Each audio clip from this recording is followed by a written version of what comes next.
તો ફેંગલ વાવાઝોડાએ તબાહી મચાવી છે। કેટલાક વિસ્તારમાં અત્યંત ભારે વરસાદ પડ્યો છે। સ્થાનિક નદીઓમાં ભયંકર પૂરની સ્થિતિ સર્જાઈ છે। તો નીચાણવાળા વિસ્તારના લોકોનું સ્થળાંતર કરવામાં આવ્યું છે। વાવાઝોડાથી તબાહીના ડ્રોન વિડીયો પણ સામે આવ્યા। કેટલાક ડેમ ઓવરફ્લો થતા પાણી છોડાયું। હજુ પણ કેટલાક વિસ્તાર જળમગ્ન છે।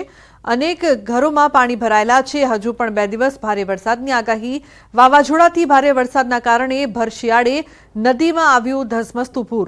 તો તમિલનાડુમાં ફેંગલ વાવાઝોડાએ તોફાન મચાવતા સ્થિતિ વણસી હતી। સથાનુર ડેમમાંથી પાણી છોડાતા નદીઓ રૌદ્ર સ્વરૂપે વહેતી થઈ છે।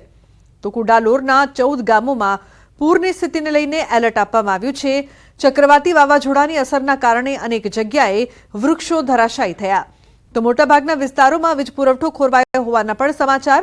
ઘણી રહેણાંક વસાહતોમાં પાણી ભરાઈ ગયા હતા અને કેટલાક કલાકો સુધી રહેવાસીઓ ઘરની બહાર નીકળી શક્યા ન હતા। લોકોએ જણાવ્યું કે રસ્તાઓ પર પાર્ક કરાયેલા 2 વ્હીલર અને કાર વરસાદના પાણીમાં આંશિક રીતે ડૂબી ગયા હતા અને અનેક ઘરોમાં પાણી ઘૂસી ગયા હતા।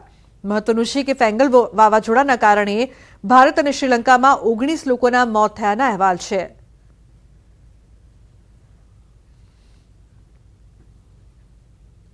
તો રાજકોટમાં શ્રમિકો વચ્ચે મારામારીની ઘટના સામે આવી છે। શ્રમિકો વચ્ચે મારામારીની ઘટનાનો વિડીયો થયો છે વાયરલ।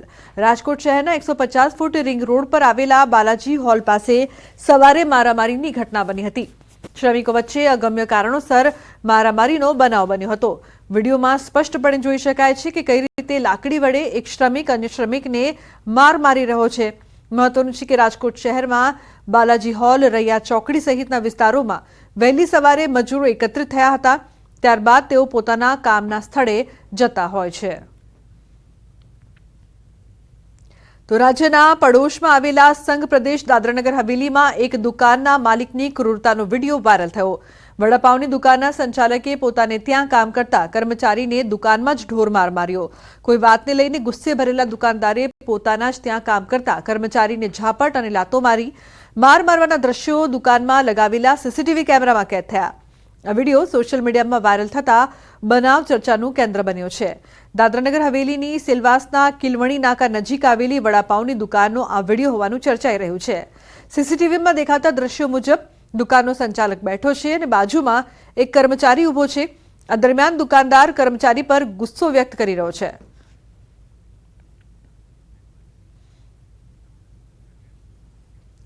તો મોત દબાયેલા પગલે નહીં પણ હવામાં ઉડીને સામે આવ્યું। અમદાવાદમાં પીધેલા કાર ચાલકે ફિલ્મી સ્ટાઇલે અકસ્માત સર્જ્યો।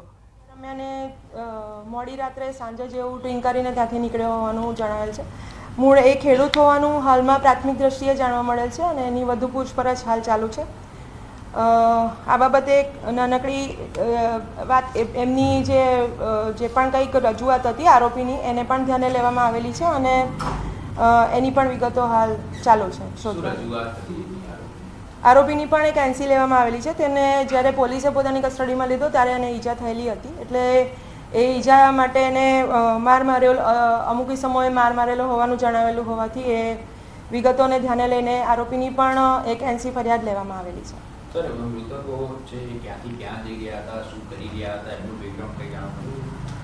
મૃતકો જે છે વાસણા રાઠોડવાસ તાલુકો દહેગામના રહેવાસી છે અને એ લોકો પોતાના બંને જણા એક કંપનીમાં કામ કરે છે અને નરોડાથી એ પાછા જઈ રહ્યા હતા દહેગામ તરફ ત્યારે આ એમની સાથે અકસ્માત બનેલો છે। આમાં બીએનએસની કલમ 105, 281, 125બીની કલમો છે તેમજ ડ્રિંક કરીને ડ્રાઈવ કરવાના બાબતે એમબી એક્ટની 177 અને 184 કલમો હેઠળ ગુનો નોંધવામાં આવેલો છે। હાલ આરોપીની પણ મેડિકલ તપાસ થઈને એની પણ વિગતવાર પૂછપરછ ચાલુ છે।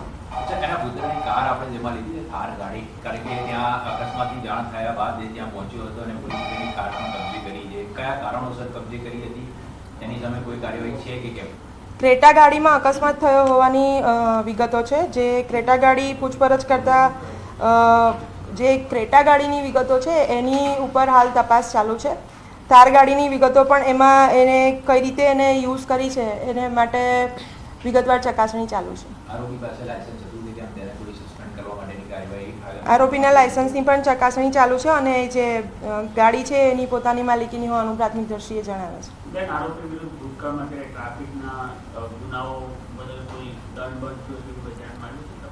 હાલમાં અમે જે ગુનાહિત ઇતિહાસની ચકાસણી કરીએ છીએ તેમાં એ રીતના કોઈ ગુનાઓ નથી. આમ છતાં વધુ પૂછપરછ અને કોઈ એના ઈ ચલાન બન્યા હોય કે ટ્રાફિકના ભંગ અંગેના કોઈ એના ચલાન બન્યા હોય તો એની વિગતોની ચકાસણી હાલ ચાલુ છે.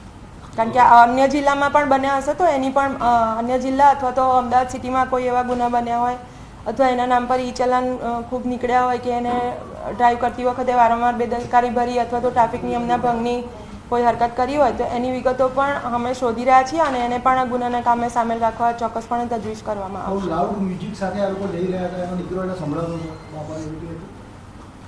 આ બાબતે પણ હાલ જે પ્રાથમિક વિગતો મળી છે એમાં એવું જણાવવામાં આવેલ છે, પરંતુ એની તથ્યાત્મક તપાસ અને ગાડીની જે કન્ડિશન છે ગાડીમાં તે વખતે મ્યુઝિક ચાલુ હતું કે કેમ એની પણ વિગતો અને એના પુરાવાલક્ષી તથ્યો હાલ અમે ચકાસી રહ્યા છીએ.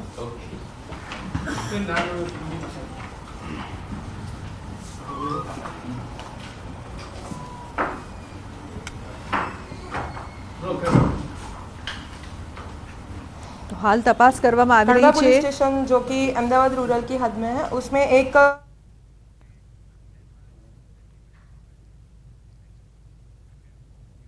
अन्य समाचाરની વાત કરીએ તો લાંભવેલ આણંદ રોડ પર તસ્કરોનો તરખાટ. કોલ્ડ સ્ટોરેજમાં તસ્કરો ત્રાટક્યા, તિજોરી ઉઠાવી જવાનો પ્રયાસ કર્યો. ચોરીની ઘટના સીસીટીવીમાં કેદ થઈ છે. તો શિયાળાની શરૂઆત થતાં જ આણંદ જિલ્લામાં તસ્કરો બેફામ બન્યા હોય તેવા દ્રશ્યો સામે આવ્યા. લાંભવેલ આણંદ રોડ પર તસ્કરોનો તરખાટ જોવા મળ્યો. લાંભવેલ સ્થિત આવેલી અમર કોલ્ડ સ્ટોરેજમાં રાત્રિના ચોર ટોળકી ત્રાટકી હતી. કોલ્ડ સ્ટોરેજની ઓફિસમાં ઘૂસીને ચોર આખી તિજોરી ઉઠાવી ગયા. જોકે તિજોરી લઈ ગયા બાદ તિજોરી નહીં તૂટતા થોડે દૂર છોડીને ફરાર થઈ ગયા. ચોરીના પ્રયાસની આ સમગ્ર ઘટના સીસીટીવીમાં કેદ થઈ છે. વારંવાર ચોરીની ઘટનાથી આણંદ ગ્રામ્ય પોલીસના રાત્રિ પેટ્રોલિંગના દાવા પોકળ સાબિત થયા. તો સુરતમાં દીપિકા પટેલે આપઘાત કર્યાનો ખુલાસો થયો છે. ફોરેન્સિક પોસ્ટમોર્ટમમાં આપઘાત કર્યાનું સામે આવ્યું. સુરતમાં વોર્ડ નંબર 30ના મહિલા પ્રમુખ દીપિકા આપઘાત મામલે આ ખુલાસો સામે આવ્યો. જો કે દીપિકાના આપઘાત પાછળનું કારણ અકબંધ છે. પરિવારે આપઘાતને લઈને સવાલો ઉઠાવ્યા હતા.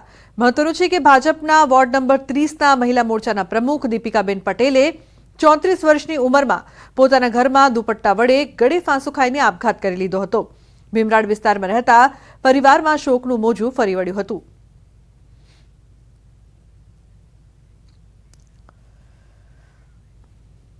અને સમાચાર રાજકોટથી. જયંતિ સરદારા વિવાદ મામલે મોટા સમાચાર. સરદારાની મુશ્કેલીમાં થઈ શકે છે વધારો. સરદારાની વકીલાત રદ કરવા પત્ર પરસોત્તમ પીપળિયાએ બાર એસોસિએશનને લખ્યો પત્ર. બાર એસોસિએશનને પુરાવા સાથે પત્ર લખવામાં આવ્યો છે. તો સરદારાની મુશ્કેલીમાં થઈ શકે છે વધારો. સરદારાની વકીલાત રદ કરતા પત્ર.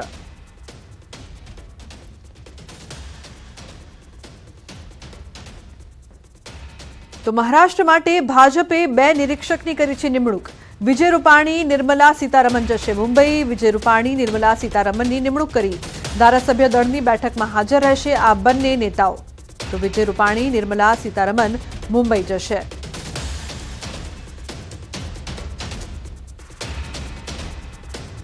બંનેની નિમણૂક કરવામાં આવી છે. મહારાષ્ટ્ર માટે ભાજપે 2 નિરીક્ષકની નિમણૂક કરી છે, જેના માટે તેઓ મુંબઈ જશે. વિજય રૂપાણી, નિર્મલા સીતારમણ મુંબઈ જશે. તો ત્યાં ખાસ બેઠક પણ કરવામાં આવશે.